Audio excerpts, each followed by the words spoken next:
5 காரியங்களை நாங்க பார்க்கிறோம். சபையினுடைய அஸ்திபாரங்கள் அல்லது சபையின் தூண். ஒன்று வேதாகமம், விசுவாசம், கிருபை, கிறிஸ்து, தேவன். வேதாகமம் மட்டும், விசுவாசம் மட்டும், கிருபை மட்டும், கிறிஸ்து மட்டும், தேவன் மட்டும். என்ற சபை வேதாகமத்தை மட்டுமல்ல, பாரம்பரியத்தையும் அந்த வார்த்தைக்கு சமமான அதிகாரமுடையதாக வைத்திருந்தது. சபை பாரம்பரியத்திலே கொண்டு வந்த காரியங்களும் வேதத்தினுடைய அதிகாரத்துக்கு ஒத்ததாக இருந்தது. அதையும் சபை சத்தியமாக்கி வைத்திருந்தது.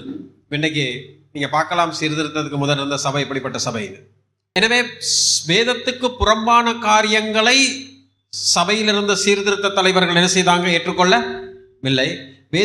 வேதத்துக்கு மட்டுமே அதிகாரம் இருக்கிறது, பாரம்பரியத்திலே கொண்டு வந்த எதுவுமே சத்தியம் இல்லை என்று சொல்லி அவர்கள் வாதிட்டார்கள். இப்ப நான் சொல்ல வர்ற விஷயம் இதுதான். என்னன்னா, வேதாகமத்தையும் பாரம்பரியத்தை நாங்கள் எப்படி பிரித்து அறியலாம்? வேதாகமத்தையும் பாரம்பரியத்தை நாங்கள் எப்படி பிரித்து அறியலாம்? ஏன்னா இந்த பிரச்சனை அன்னைக்கு மட்டுமில்லை, இன்னைக்கு இருக்குது சபையில. எப்படி இருக்குன்னா, வேதாகமம், வேத சத்தியம் என்பது ஒரு நாளும் மாற்றப்பட முடியாதது. ஆமென். ஆனா பாரம்பரியம் என்பது சபையில இருக்கு, இல்லைன்னு இல்லை. எல்லா சபைக்கும் ஒரு பாரம்பரியம் இருக்கிறது, அப்படிதானே? இருக்குதா இல்லையா? சபை பாரம்பரியம்னு ஒன்று வச்சிருக்கிறோமா இல்லையா? இருக்குது. இப்போ மெயின் லைன் சபைகள் எடுத்தா சொல்லுவாங்க, ஆங்கிலிக்கன் சபை ஆங்கிலிக்கன் ட்ரெடிஷன், சிஎஸ்ஐ ட்ரெடிஷன், மற்றது லுதரன் ட்ரெடிஷன், பெந்தெகோஸ்டே பாரம்பரியம், பெண்டிகாஸ்டல் ட்ரெடிஷன் இருக்குது. அப்படி இருக்குதானே? இப்போ பாரம்பரியத்துக்கும் வார்த்தைக்கும் இடையில இருக்கிற வித்தியாசம் என்னன்னா, வேத வார்த்தை மாற்றப்பட முடியாதது. ஆனால் பாரம்பரியம் என்பது, இங்கதான் பிரச்சனை வரும்.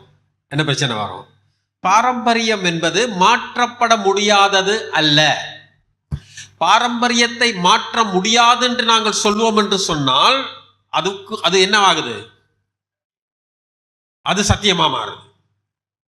என்ற மாற்றப்பட முடியாதது வேத வார்த்தை மட்டுமே, வேத சத்தியம் மட்டுமே. பாரம்பரியம் என்பது வரும் போகும், இன்னைக்கு இருக்கும், நாளைக்கு இருக்காது. எல்லா சபைக்கும் பாரம்பரியம் என்றது அவசியம். பாரம்பரியம் இல்லாம சபையை நாங்கள் நடத்த முடியாது. எல்லா சபைக்கும் ஒரு பாரம்பரியம் இருக்கிறது. ஆனால் பாரம்பரியம் வேதத்தினுடைய அதிகாரத்தை, வேதத்தினுடைய இடத்தை எடுத்துக்கொள்ள முடியாது. இந்த சபை வேதத்தை விட்டு விலகி பாரம்பரியத்துக்குள்ளே போகும் பொழுது சபையில் இருக்கிற தலைவர்கள் சுட்டி காட்டினாங்க. சில தலைவர்கள் என்ன சுட்டி காட்டினாங்க? இது வேதாகமத்துக்கு ஒத்ததாக இல்லை, இது வேத வசனத்துக்கு ஒத்ததாக இல்லை, இது வேத வசனத்துக்கு முரணாக இருக்கிறபடினாலே நாங்கள் என்ன செய்ய முடியாது, இதை நாங்கள் ஏற்றுக்கொள்ள முடியாது என்று சொல்லப்படுது. சபை சொல்லிச்சு, இதெல்லாம் நாங்க மாத்த முடியாதுன்னு சபை சொல்லிடுது. ஏண்டா, இததான் மக்கள் பாரம்பரியமா என்ன செய்யறாங்க? நம்பி அனுஷ்டித்து வருகிறார்கள். இன்னைக்கு இது வேணான்னு சொன்னா சபைக்கோ ஒரு பெரிய பிரச்சனை வரும். ஏன்னா இதைத்தான் இவ்வளவு காலமும் நீங்க சத்தியமா எங்களுக்கு போதிச்சிட்டு வந்தீங்களா, எனவே இதை நாங்க இப்ப என்ன செய்ய முடியாது, மக்களுக்கு வேணான்னு சொல்ல முடியாது அப்படின்னாங்க. புரியுதா? இப்ப இன்றைக்கு சில சபைகளை நீங்க பாத்தீங்கன்னா, சில காரியங்கள் சபைக்கு தெரியும். என்ன தெரியும்? இது வேதத்துக்கு முரணானது தெரியும். ஆனா வேதத்துக்கு முரணானதுன்னு இப்ப சொல்ல முடியாது. வேதத்துக்கு முரணானது இப்ப மாத்துவோன்னு சொல்ல முடியாது. ஏன் மாத்துவோன்னு சொன்னாலே பிரச்சனை வரும். என்ன பிரச்சனை வரும்? அப்ப இவ்வளவு காலமும் நீங்க இதைத்தான் எங்களுக்கு உண்மையா சத்தியமா போதிச்சிருக்கிறீங்களே. சபையும் சில நேரத்துல பாரம்பரியத்தை என்ன செய்தது? சத்தியமாக மாற்றி வைத்திருந்து, இதைத்தான் நாங்க உண்மைன்னு சொல்லி பாரம்பரியமாக மக்களுக்கு போதித்து கொண்டு வந்தோம். இப்ப இது வேணாம், இது வார்த்தைக்கு என்னது ஒத்து வராது, புறம்பானது, இதுக்கும் வார்த்தைக்கு சம்பந்தம் இல்லை, இதை நாங்க விட்டுறலான்னு சொல்ல முடியாது.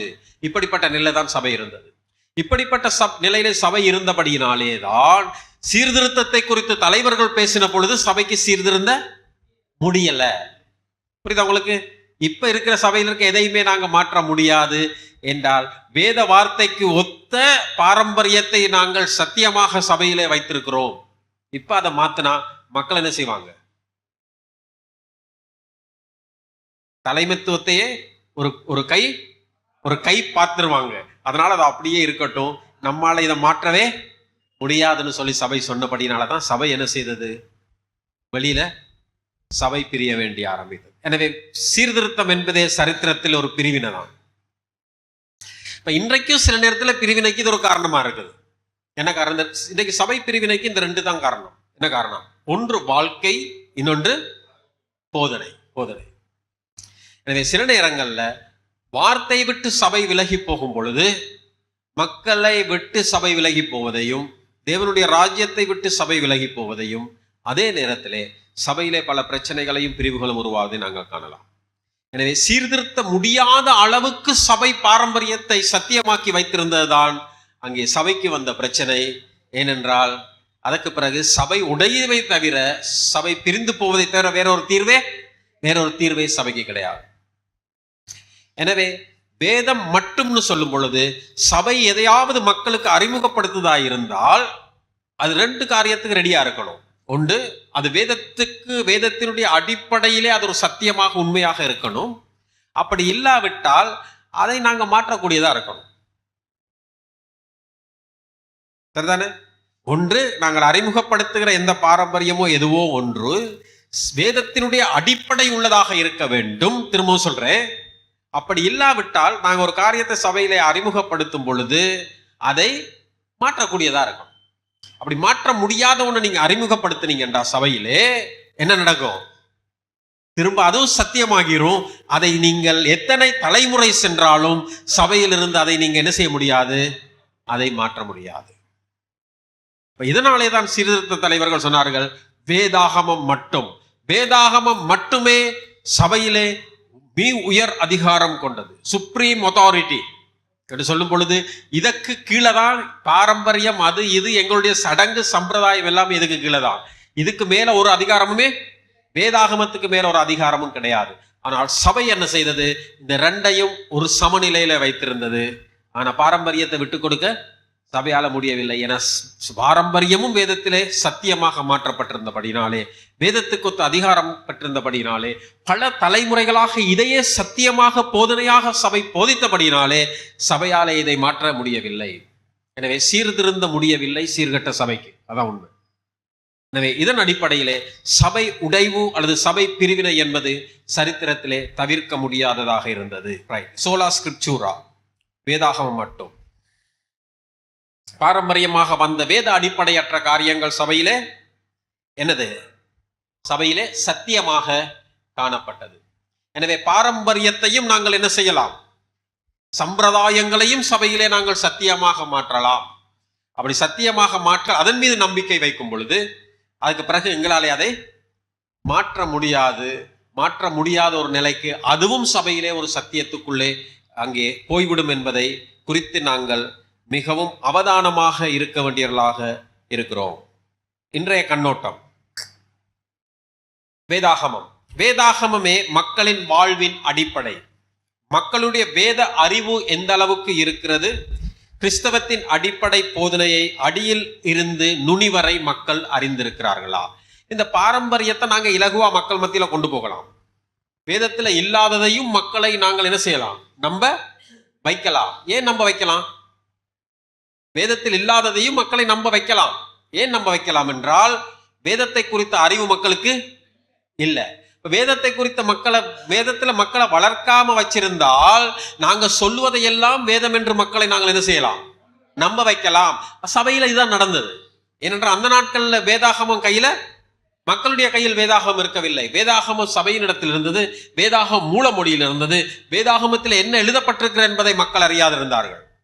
அதனாலே வேதத்தில் என்ன இருப்பது என்ற வேத அறிவு மக்களுக்கு இல்லாதபடியினாலே சபை தனக்கு தேவையான எல்லாவற்றையும் சத்தியமாக மாற்றியதை நாங்கள் காணலாம். எனவே வேத அறிவு இல்லாத ஒரு சபையில், வேத அறிவு இல்லாத மக்கள் மத்தியிலே நாங்கள் எதையுமே போதனையாக சொல்லலாம், எதையுமே சத்தியமாக நம்ப வைக்க முடியும்.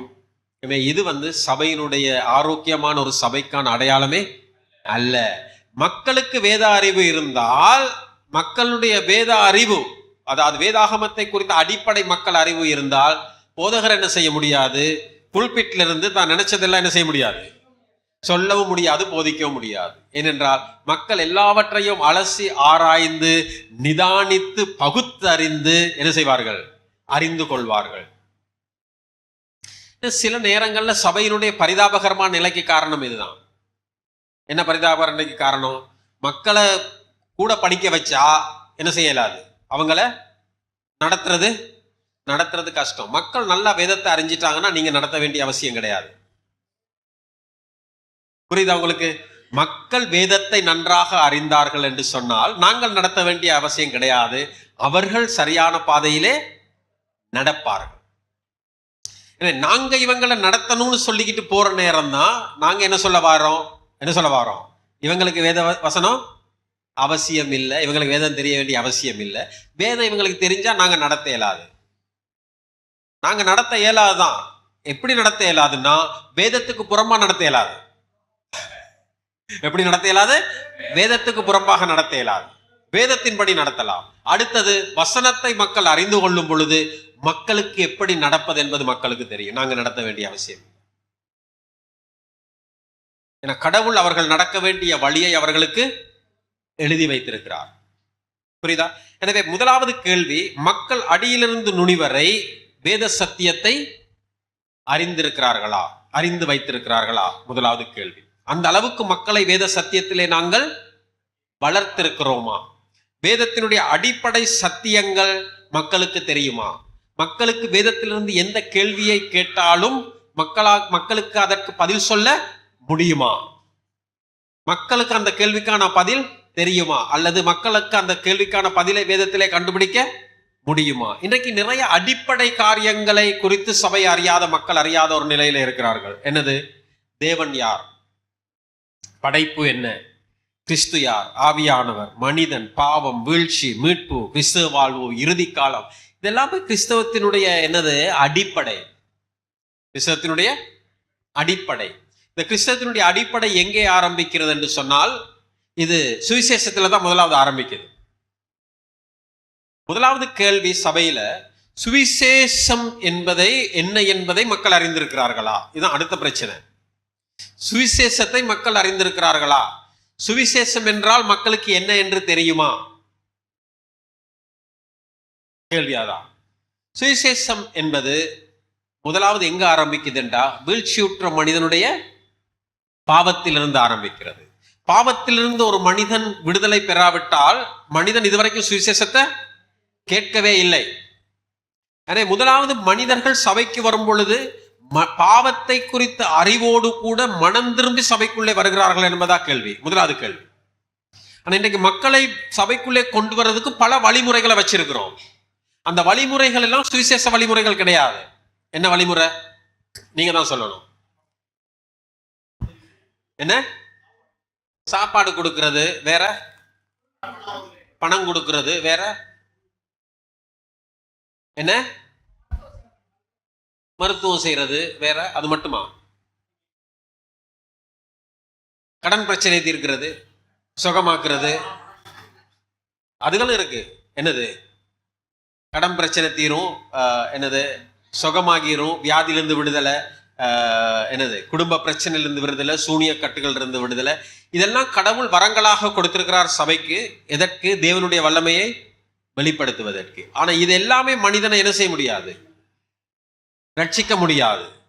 இதெல்லாமே சுவிசேஷத்துக்கு மக்கள் வரக்கூடிய வாசல்கள், வழிகள், அவ்வளவுதான். ஆனா ஒரு மனிதன் கிறிஸ்துவுக்குள்ள வரணும் என்று சொன்னால் அவன் என்ன செய்யணும்? அவன் முதலாவது சாகணும். என்ன செய்யணும்? முதலாவது சாகணும். எதுக்கு சாகணும்? பாவத்துக்கு அவன் சாகணும். அவன் பாவத்துக்கு சாகாமல் நீதிக்கு பிழைக்க முடியாது. எங்களுடைய சுவிசேஷமே இன்னைக்கு வேத வார்த்தையின் அடிப்படையற்ற ஒரு சுவிசேஷத்தை நாங்கள் என்ன செய்கிறோம்? மக்களுக்கு சொல்லிக் கொண்டிருக்கிறோம். கிறிஸ்துவை நாங்கள் எப்படிப்பட்டவராக, யாராக அறிமுகப்படுத்துகிறோம்? கிறிஸ்து நிறைய அற்புதங்களை, அடையாளங்கள் செய்தார், மக்களுக்கு சாப்பாடு கொடுத்து. நீங்க சொன்னது எல்லாமே கிறிஸ்து செய்தாரு. நாங்க சொல்றது, நாங்க அதுல செய்யறதுல தப்பே கிடையாது. என்ன செய்தாரு? சாப்பாடு கொடுத்தாரு, சுகமாக்குனாரு, உயிரோடு எழுப்பினாரு, பிசாசுகளை திறத்தினாரு. இதெல்லாம் கிறிஸ்து செய்த வேலைதான். ஆனா கிறிஸ்து இந்த இடத்துல நிக்கல. அதான் முக்கியம். கிறிஸ்து இந்த இடத்திலே நிற்கவில்லை. மக்கள் கிறிஸ்துவை பின்தொடர்ந்து கொண்டே இருந்தாங்க. எதுக்கு? சாப்பாட்டுக்காக, அற்புதத்துக்காக, அடையாளத்துக்காக நிறைய தொடர்ந்து கொண்டார். ஆனால் கிறிஸ்து போய்கொண்டே இருந்தார். எதை நோக்கி போனார்? எதை நோக்கி போனார்? கல்வாரி சிலுவையை நோக்கி போனார். ஏன்னா அதுதான் அவர் இந்த உலகத்துக்கு வந்து நிறைவேற்ற வேண்டிய ஒரு காரியமாக இருந்தது. எனவே அந்த இடத்திலே இயேசு கிறிஸ்து கல்வாரிக்கு நேராக போய் தன்னுடைய ஜீவனை கொடுத்தார். இயேசு கிறிஸ்து உயிரோடு இருந்திருந்தா இயேசு கிறிஸ்து இளம் வயதிலே இறந்து போனார். அப்படித்தானே? இந்த உலகத்திலேயே அவர் இருந்திருந்தார் இன்னும் நிறைய அற்புதங்களை செய்திருக்கலாம், நிறைய அடையாளங்களை செய்திருக்கலாம், நிறைய பேர் சாப்பாடு போட்டு கொடுத்திருக்கலாம், நிறைய பேரை சுகமாக்கி இருக்கலாம், நிறைய பிசாசுகள் அவர் திரட்டி இருக்கலாம். ஆனா இயேசு கிறிஸ்துவனுடைய முழு முக்கிய நோக்கம் கல்வாரியிலே மனிதனுடைய பாவத்துக்காக மரிப்பது. எனவே அந்த இடத்துக்கு ஒரு மனிதன் போகாட்டா இது எல்லாத்தையும் அவன் அனுபவிக்கலாம், கிறிஸ்துவுக்கு பின்னால் இதை அனுபவிக்கலாம். ஆனா கிறிஸ்து கடைசியா போய் சேர்ற இடம் எது? கல்வாரி. எனவே கிறிஸ்துவுக்குள்ளே ஒரு வருகிறவன் கிறிஸ்துவோடு அந்த இடத்துக்கு போகணும். எந்த இடத்துக்கு? கல்வாரிக்கு போய், கல்வாரியில போய் அவனும் சிலுவையிலே கிறிஸ்துவை போல அறையப்படாவிட்டால் இதோடு இந்த பாதியில போயிடுவான். இதெல்லாமே அனுபவிச்சு கிறிஸ்துவோடு வந்த அநேகர் இதெல்லாம் அனுபவிச்சு என்ன செஞ்சாங்க? பாதியில போயிட்டாங்க. பாதி பேர் காணாமலே போயிட்டாங்க. ஆனா அதே போல மனிதன் காணாம போயிடுவான். எனவே மனிதன் கடைசியா போய் சேர வேண்டிய இடம் கல்வாரி. அந்த இடத்துக்கு போய் சேர்ந்து பவுல் சொல்றார் தானே, கலாத்தியர் 2:20 பாடமாகவே வச்சிருக்கணும். கிறிஸ்துவுடைய கூட சிலுவையில் அறையப்பட்டேன், ஆயினும் பிழைத்திருக்கிறேன், இனி நான் அல்ல, நான் சாகிறேன், கிறிஸ்து எனக்குள்ளே பிழைத்திருக்கிறார். புதிய வாழ்வு, மாற்றப்பட்ட வாழ்வு, புதிய பாதை. புரியுதா உங்களுக்கு? எனவே அந்த இடத்துக்கு முதலாவது வரணும். அப்ப இங்க எங்க பிரச்சனை வருதுண்டா, கிறிஸ்தவ வாழ்க்கையில மக்கள் சொல்றதெல்லாம் சத்தியமா, மக்கள் சொல்றதெல்லாம் நம்புறதுக்கு ஆயத்தமாக இருக்கிறாங்க. காரணம் என்னண்டா, மக்களுக்கு இன்றைக்கு அடிப்படை கிறிஸ்தவ வார்த்தை, இதெல்லாம் கிறிஸ்தவத்தினுடைய அடிப்படையினுடைய சிம்பிளான எளிமையான விஷயம். இதெல்லாம் கிறிஸ்து உனக்காக மரித்தார், பாவத்துக்காக மரிக்கணும், நீயும் பாவத்துக்காக மரித்து பிழைத்தால்தான் நீ ஒரு கிறிஸ்தவனா வரலாம். இப்ப ஞானஸ்நானம் எதுக்கு அடையாளமா இருக்கிறது? ரோமர் 6ஆம் அதிகாரத்துல எதுக்கு அடையாளமா இருக்குது? என்னது? மரித்து அடக்கம் பண்ணப்படுகிறதுக்கு. ஞானஸ்நானம் கொடுக்கும் பொழுதே நாங்க உள்ளுக்கு என்னது, பூமிக்குள்ள அனுப்பி என்ன சொல்றோம்? நீ இதோட செத்த. புரியுதா? நீ இதோட செத்த, இனி நீ வெளியே வரக்குள்ள நீ என்ன செய்யக்கூடாது? பழைய மனுஷனா நீ வரக்கூடாது. நீ இதோட செத்த, நீ வெளியே வரக்குள்ள ஒரு புதிய மனுஷனாக வருகிறாய். அவன் ஏற்கனவே ரட்சிக்கப்பட்டான்னு சொல்றோம். அதுக்கு தான் என்னது, எத்து புதிய மனுஷனா நீ உயிரோடு எழும்புகிறாய். அது ரோமர் 6ஆம் அதிகாரத்துல அழகா சொல்றார். யாரு? பவுல். எனவே அந்த ஒரு இடத்துக்கு வராம சுவிசேஷமே கிடையாது. இப்ப எங்க பிரச்சனை இருக்குண்டா, எங்களுடைய அடிப்படையிலேயே தான் பிரச்சனை வந்து எங்க அடிப்படையில தான் இருக்குது. என்னடா, எங்களோட சுவிசேஷமே ஒரு பிரச்சனை தான். இன்னைக்கு நாங்க அறிவிக்கிற சுவிசேஷம் ஒரு பிரச்சனை. முதலாவது நாங்க கேட்க வேண்டிய கேள்வி, நாங்கள் வேத அடிப்படையிலான ஒரு சுவிசேஷத்தை முதலாவது மக்களுக்கு பிரசங்கம் பண்ணுகிறோமா, அல்லது ஏதோ ஒரு காரணத்துக்காக சபைக்கு வந்த மனிதனை சாகடிக்கிறோமா? அதான் உண்மை. என்னது? அந்த பாவத்துக்கு அவன் சாக வேண்டிய ஒரு நிலைமைக்கு நாங்க கொண்டு போகிறோமா? அவன் பாவத்துக்கு மரித்து நீதிக்கு பிழைத்திருக்கிறான் என்பதை நாங்கள் அறிந்திருக்கிறோமா? அப்படிப்பட்ட ஒரு மனிதனுக்கு தான் நாங்கள் ஞானஸ்நானம் கொடுக்கிறோமா? அவன் உண்மையாகவே இயேசு கிறிஸ்து தனக்காக கல்வாரி சிலுவையில மரித்தார், நானும் பாவத்துக்கு மரிக்க வேண்டும் என்கிற அந்த புதிய வாழ்க்கையை பெற்றிருக்கிறானா? பெரிய வேத பண்டிதர் வாரான் யோவான் 3ஆம் அதிகாரத்துல. என்ன சொல்றான்? இயேசு அவனுக்கு என்ன சொல்றாரு? சிம்பிளான இந்த உண்மையை தான் சொல்றாரு. நிக்கோதேமுக்கு என்ன சொல்றாரு? ஒருவன் மறுபடியும் பிறவாவிட்டால் தேவனுடைய ராஜ்யத்தில் பிரவேசிக்க மாட்டான் என்பதை மெய்யாக எனக்கு சொல்லுகிறேன். அவனுக்கும் புரியல அது எப்படி திரும்ப ஒருத்தன் தாயின் கற்பத்துக்குள்ள போய் பிறக்க முடியுமா? எனவே இயேசு கிறிஸ்துவனுடைய அடிப்படை சுவிசேஷம் அவனுக்கு அவன் பெரிய வேத போதகன். ஆனா இயேசு கிறிஸ்து இந்த சிம்பிளான காரியத்தை தான் சொன்னார். ஒருவன் மறுபடியும் பிறவாவிட்டால் தேவனுடைய ராஜ்யத்தில் பிரவேசிக்க மாட்டான். அப்ப முதலாவது எங்களுடைய அடிப்படை பிரச்சனையே ஆரம்பத்திலேயே ஆரம்பிக்குது. அடிப்படை பிரச்சனை முதலாவது ஒரு மனிதனை கிறிஸ்துவுக்குள் நடத்தும் பொழுதே நாங்கள் வேத வார்த்தையின்படி என்ன செய்வதில்லை, அவனை வேத வார்த்தையின்படி நடத்துவதில்லை. இதான் இங்க பிரச்சனை. எனவே இங்க நாங்க பார்க்கிறோம் வேதம் மட்டுமே. எனவே வேதத்தின் அடிப்படையிலே கடவுளுக்குள்ளே வந்த ஒருவன் தான் என்ன செய்ய முடியும்? வேதத்தின் அடிப்படையிலே சபையிலே வளர முடியும். அவனை நீங்க வளர்க்கவும் முடியும். எனவே அங்க செத்து போனவனை கொண்டு வந்து இங்கேயும் நீங்க நடைப்பணமா வச்சிருக்கிறதுல சபையில என்ன நடக்காது? சபையில எந்த மாற்றமே வராது. கடைசியில உலகத்தை நாங்க என்ன செய்கிறோம்? சபைக்குள்ளே கொண்டு வருகிறோம். எனவே இப்படிப்பட்ட வேத வார்த்தையின்படியான ஒரு வேத வார்த்தையின் அடிப்படையிலே ஒரு மனிதன் சபைக்குள்ளே வரும் பொழுதுதான் அவனை நாங்கள் என்ன செய்யலாம்? சபையினே வார்த்தையிலே வளர்த்தெடுக்கலாம். எனவே ஒவ்வொரு கிறிஸ்தவனையும் சபை தான் நடத்துது, அதுல எந்த தப்புமே கிடையாது. ஆனால் ஒவ்வொரு கிறிஸ்தவனும் வேத வார்த்தையின் அடிப்படையிலே நடப்பதற்கு அவன் கற்பிக்கப்பட வேண்டும். ஒவ்வொரு கிறிஸ்தவனும் வேத வார்த்தையின் அடிப்படையிலே தன்னுடைய வாழ்வை அமைத்துக் கொள்ள வேண்டும்.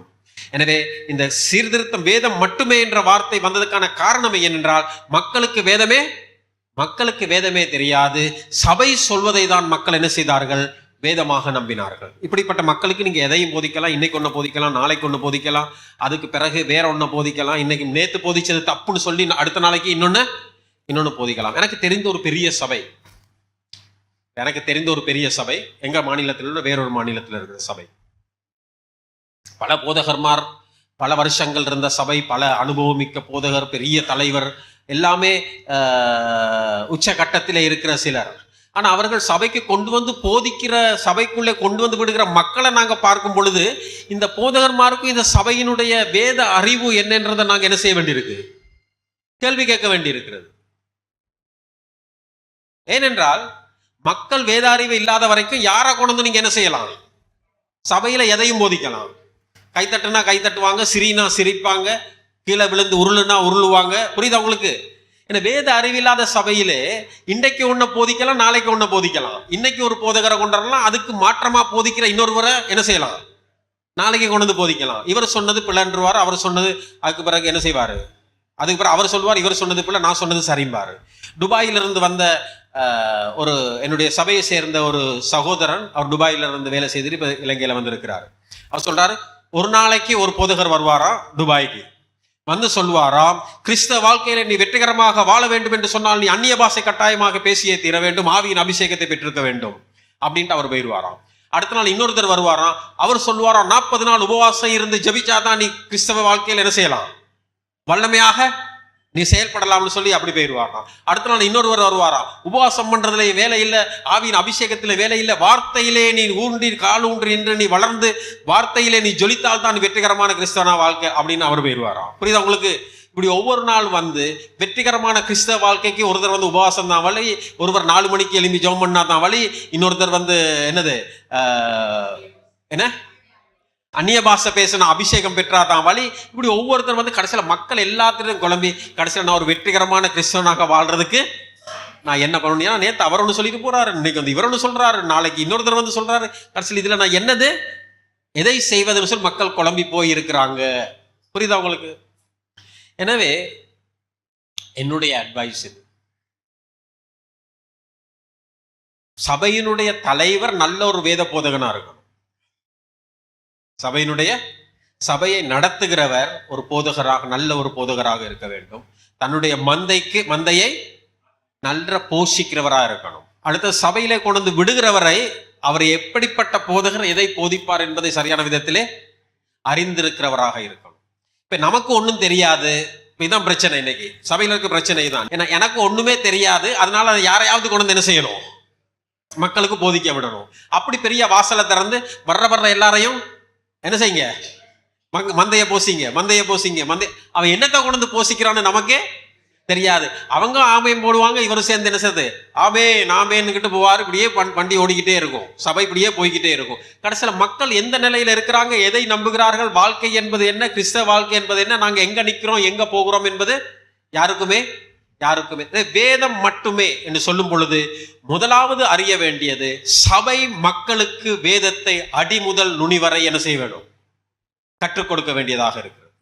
எனவே சத்தியத்தை மக்கள் அறியாத வரைக்கும் மக்களுக்கு நீங்க எதை சொன்னாலும் கேட்பாங்க. மக்களுக்கு நீங்க எதையும் கொண்டு மக்களுடைய தலையில் என்ன செய்யலாம், போதனையாக நீங்கள் கொட்டலாம். மக்கள் எல்லாத்தையும் என்ன செய்வாங்க?